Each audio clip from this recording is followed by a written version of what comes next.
Balita sa rehiyon, nagpapatupad ngayon ng mga hakbang ang mga lokal na pamahalaan para mapigilan ang paglobo ng kaso ng dengue sa lungsod ng Baguio at probinsya ng Benguet. Ang detalye sa report ni Ala Sungdua ng PTV Cordillera.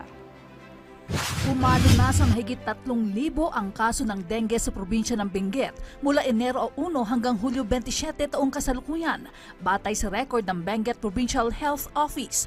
Ito ay 244% increase kung ikukumpara sa parehong panahon noong nakarang taon. Naitala rin ang 5 bilang ng namatay sa probinsya dahil sa dengue fever. Pinakamaraming kasong naitala sa bayan ng La Trinidad, Cabayan at Itogon. Karamihan sa mga biktima ng dengue ay nasa edad 5 hanggang 20 taon. Dahil dito, nagpalabas na ng advisory si Benguet Governor Melchor Declas na humihimok sa Department of Education Division of Benguet na ipatupad na ang pansamantalang suspensyon sa pagsusuot ng uniforme ng mga mag-aaral sa elementarya hanggang sekundarya.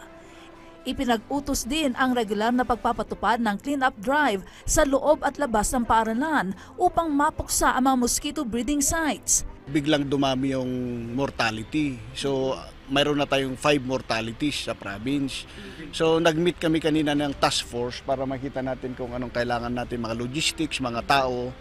So, napag-usapan natin na mag-expand yung Benguet General Hospital. Sa lungsod ng Baguio, mahigit 3,000 na rin ang kaso ng dengue as of August 1. 7 rito ang namatay.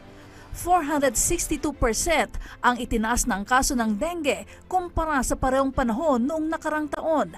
Kabilang sa mga pinakaapektado rito ang barangays Irisan, Bakaking Sentral at Asin Road. Ang City Health Services Office ay nagsasagawa na ng vector surveillance upang matukoy ang pangunahing pinagmumulan ng mga lamok. Pinag-iinuman mismo ng tao, merong mga kitikiti doon. No? Breeding area. No? Kaya talagang it's a sanitation issue rin. So pinakamataas is tires.